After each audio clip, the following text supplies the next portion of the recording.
میرے انتہائی قابل عزت احترام بزرگ دوستوں، آج اللہ رب العزت کے فضل و کرم، اس کی توفیق اور عنایت سے جماعت المبارک کی ادائیگی کے لیے حاضر ہیں، اور امکانات میں سے ہے کہ شاید یہ جمعہ الوداع ہو۔ اللہ کرے ہمیں اگلا جمعہ کے رمضان میں نصیب ہو۔ اللہ تعالیٰ ہمیں ماہ رمضان کی برکتیں نصیب فرمائے۔ حضور جان دو عالم صلی اللہ تعالیٰ علیہ وآلہ وسلم کی فرامین کی روشنی میں ایک حدیث پاک بڑی یاد آتی ہے، خصوصاً جمعہ کے دن اور ماہ رمضان کے جمعے میں، کہ اللہ تعالیٰ ہر گھڑی میں 10 لاکھ گناہگاروں کو جہنم سے آزاد فرماتا ہے۔ اللہ تعالیٰ ہمیں ان لوگوں میں شامل فرمائے کہ جن کی بے حساب بخشش ہو گئی، اور اللہ تعالیٰ ہمیں اپنے پیارے حبیب صلی اللہ تعالیٰ علیہ وآلہ وسلم کے اسوہ حسنہ پر عمل کی توفیق عطا فرمائے۔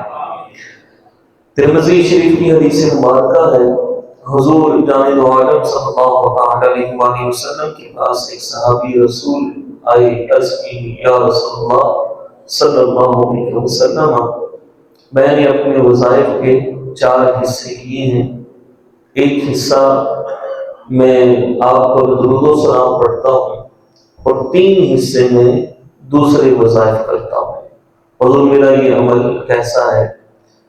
حضور جان دو عالم صلی اللہ علیہ وآلہ وسلم نے ارشاد فرمایا کہ یہ تیرا عمل اچھا ہے، لیکن اگر تو درود و سلام کو اور بڑھا دے تیرے لیے زیادہ بہتر ہوگا۔ عرض کی حضور پھر میں یوں کرتا ہوں کہ آدھا آپ پر درود و سلام پڑھتا ہوں اور آدھا جو ہے وہ دوسرے وظائف۔ فرمایا یہ بھی اچھا ہے، لیکن اگر تو درود و سلام کو اور بڑھا دے تیرے لیے زیادہ بہتر ہوگا۔ پھر انہوں نے عرض کی حضور پھر یوں کرتا ہوں کہ 3 حصے کرتا ہوں، 2 حصے 2/3 آپ پر درود و سلام، 1/3 دوسرے وظائف۔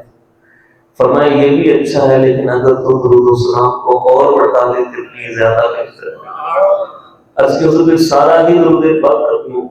فرمایا اگر تو یہ کر لے گا، اللہ تیرے دنیا کے بھی سارے کاموں کو سنوار دے گا، آخرت میں بھی تمہاری بخشش فرما دے گا۔ تو اللہ تعالیٰ ہمیں کثرت کے ساتھ درود و سلام پڑھنے کی توفیق عطا فرمائے۔ ظاہر سی بات ہے، جو بندہ کسی کو دعا دیتا ہے اور وہ بندہ آگے سے لجبال ہو تو بندہ اس دعا دینے والے کو رد نہیں کرتا۔ یہ درود پاک بھی ایک دعا ہے کہ یا اللہ اپنے پیارے حبیب پر رحمت نازل فرما، اپنے پیارے حبیب پر درود بھیج۔ تو یہ دعا ہے، تو جو حضور کو دعا دے پھر حضور سے بڑا لجبال کون ہے؟ تو حضور کو لجبالی فرمائیں گے نا اس کی۔ تو اللہ تعالیٰ ہمیں کثرت کے ساتھ درود و سلام پڑھنے کی توفیق عطا فرمائے۔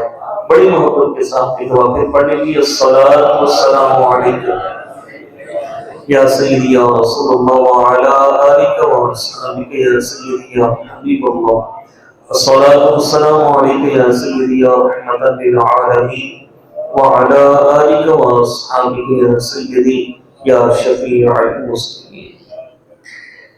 انسان کا دل ایک ہے، لیکن اس کی فکریں بہت ہیں، اس کی فکریں، اس کی سوچیں وہ بہت ہیں۔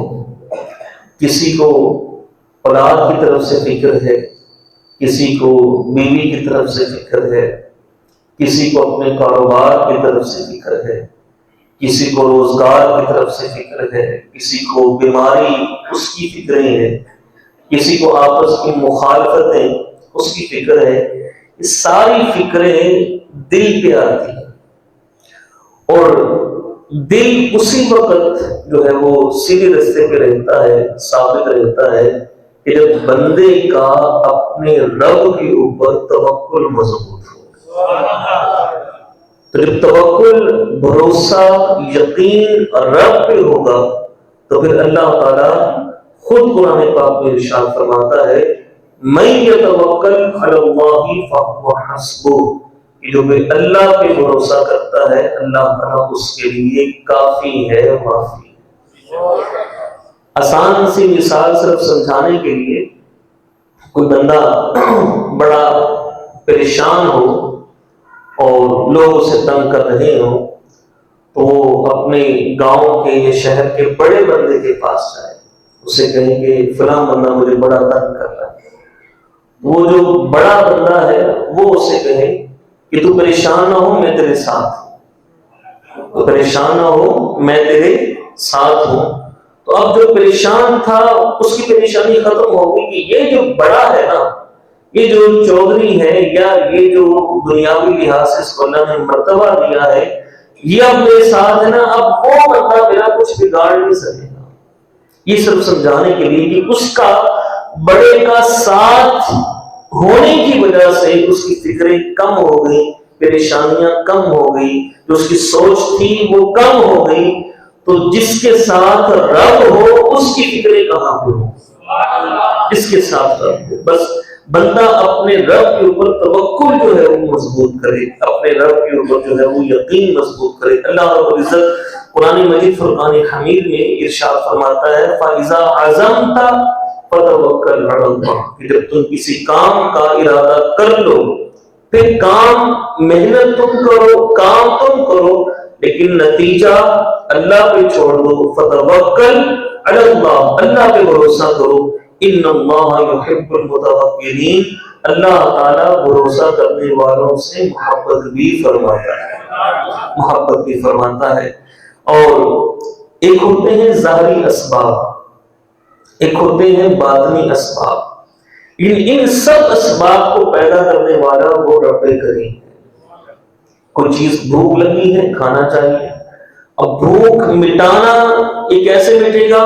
جب کھانا کھائیں گے تب بھوک مٹے گی۔ پیاس لگی ہے تو پانی پیئیں گے، تو پانی یہ ایک سبب بنا پیاس بجھانے کا، لیکن رب نہ چاہے پانی پیاس بجھا سکتا ہے، رب نہ چاہے کھانا بھوک مٹا سکتا ہے۔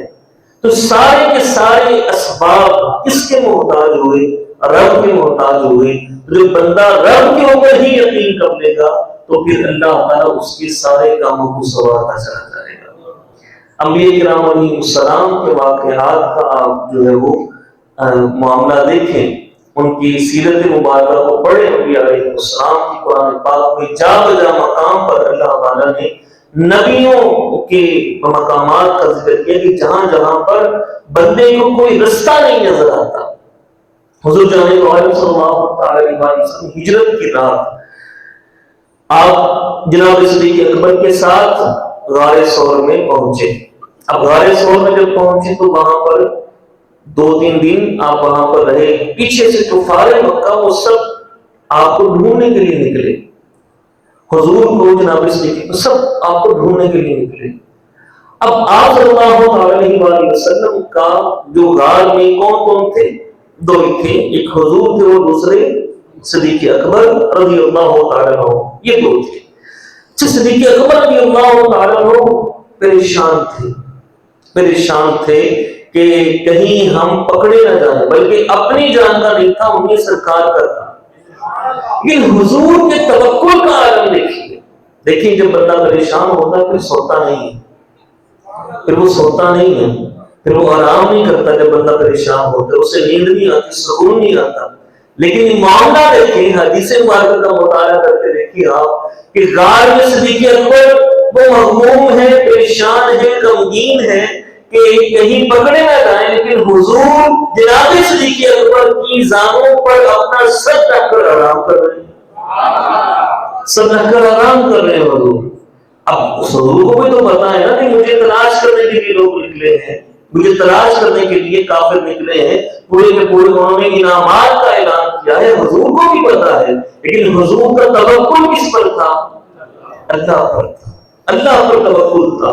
اب وہی ہوا، غار کے سرحانے پہنچ کے، وہ غار کے سرحانے کفار مکہ پہنچ گئے، اور انہوں نے آ کر یہ جب تلاش کیا تو ملا کچھ نہیں۔ لیکن صدیق اکبر رضی اللہ تعالیٰ نے عرض کی حضور اگر کسی نے بے ارادے سے بھی اپنے پاؤں کی طرف دیکھ لیا نا، نیچے دیکھ لیا، تو ان کی ہماری اوپر نظر پڑ جائے، ان کی ہمارے اوپر نظر پڑ جائے۔ اگر بے ارادے سے بھی کسی نے نیچے دیکھ لیا تو سیدھی ہمارے اوپر نظر پڑے گی، اور وہ ایسے دیکھ رہے ہیں ان کافروں کو کہ جو حضور کو تلاش کرنے کے لیے آئے، لیکن حضور نے کیا فرمایا، اور قرآن نے ان الفاظ کو نقل فرمایا۔ اللہ تعالیٰ قرآن پاک میں اس کا ذکر فرماتا ہے، حضور نے ارشاد فرمایا لا تحزن، ابو بکر غم نہ کر، ان اللہ معنا، اللہ ہمارے ساتھ ہے، اللہ ہمارے ساتھ ہے۔ یہ توکل تھا حضور پر، یقین تھا اللہ پر کہ ہمیں کچھ نہیں ہوگا اور ہمارے معاملات یہ بگڑے گے نہیں۔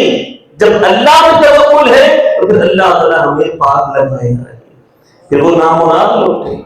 تو یہ بندہ جب اللہ تعالیٰ کی ذات پر توکل کرے اور کوئی رستہ نظر نہ آئے، ایک عالم دین کہتے تھے کہ جیب میں پیسے ہوں اور دل مطمئن ہو تو پھر یہ توکل پیسوں پر ہے، اللہ پر نہیں۔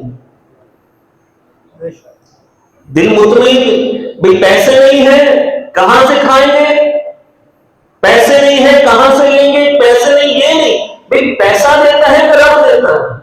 ہاں سبب پیسہ بنتا ہے، لیکن سبب بنانے والا کون؟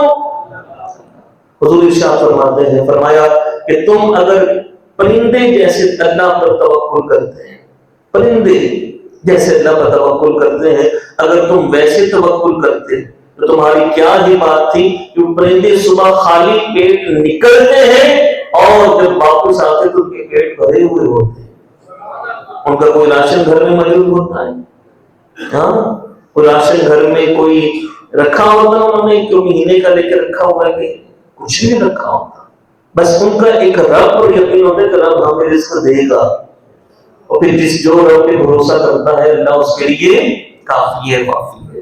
اللہ تعالیٰ ہم سب کو جو ہے وہ رب پر توکل قائم رکھنے کی توفیق دے۔ ایک ہوتی ہے امید، ایک ہوتا ہے یقین۔ یہاں بھی ایک بڑی خوبصورت بات، اللہ پر، اللہ سے امید لا کرنا تو میں رحمت اللہ کی رحمت سے مایوس نہ ہو، اللہ کی رحمت مایوس نہ ہو، لیکن اللہ کی رحمت سے مایوس بالکل نہیں ہونا، اور اللہ پر صرف امید نہیں رکھنی، اللہ پر یقین رکھنا ہے، اللہ پر یقین رکھنا ہے، یقین کہ مجھے میرا رب دے گا، مجھے میرا رب دے گا، مجھے میرا رب دے گا۔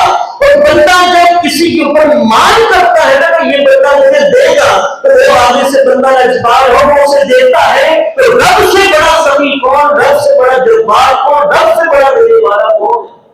جب بندہ مان کر کے کہے گا کہ میرا رب مجھے دے گا، میرا رب میری پریشانی دور کرے گا، میرا رب میرے معاملے کو حل کرے گا، پھر رب کریم بھی اپنے بندوں کی لاج رکھتا ہے۔ تو فرمایا میں یتوکل علی اللہ، اس نے مجھ پہ بھروسہ کیا، مجھ پر بھروسہ کیا، مجھ پر اعتماد کیا، مجھ پر یقین رکھا، کسی اور کے اوپر یقین نہیں، کسی اور کے اوپر اعتماد نہیں، میرے راستے پہ آیا، میرے اوپر یقین کرتا ہے، فرمایا فہو حسبہ، اب میں اس کے لیے کافی ہوں، اب میں اس کے لیے کافی ہوں، میں اس کے لیے کافی ہوں۔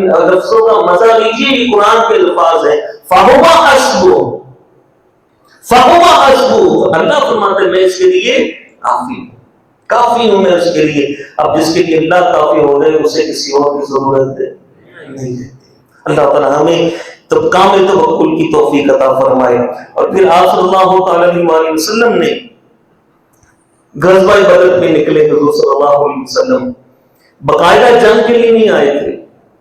کیا غزوہ بدر کی وہ جو ہے پورا واقعہ پڑھ کے دیکھیے، مدینہ پاک سے جو نکلے ہیں 313، یہ جنگ کے لیے نہیں نکلے تھے۔ جناب ابی سفیان جو صدر اسلام میں لے کے آئے تھے، شام سے ان کا قافلہ آ رہا تھا، اس قافلے پر حملہ کرنا تھا، اس قافلے پر حملہ کرنا مقصود تھا، جو شام سے ابو سفیان مال لے کر آ رہے تھے مکہ والوں کے لیے۔ تو حضور نے ارشاد فرمایا کہ ابو سفیان قافلہ لے کر آ رہا ہے تو قافلے پہ حملہ کرنا ہے۔ اس قافلے پر حملہ کرنے کے لیے نکلے، ابو سفیان کو خبر پہنچی، انہوں نے رستہ بدل لیا اور مکے خبر پہنچا دی کہ محمد صلی اللہ علیہ وسلم کو میرے قافلے پہ حملہ کرنے آ رہا ہے اور میرا لشکر لوٹا گیا، تمہارے پاس کھانے پینے کا سامان نہیں ہوگا، فٹافٹ جلدی جلدی میری مدد کو پہنچو۔ تو تب 1000 کا لشکر جنگ کے لیے مکہ سے نکلا۔ اب ادھر کتنے ہیں؟ 313 ہیں، اور کس کے لیے نکلے تھے؟ قافلے پر حملے کے لیے نکلے تھے۔ یہ 1000 سے لڑنے کے لیے نہیں نکلے تھے،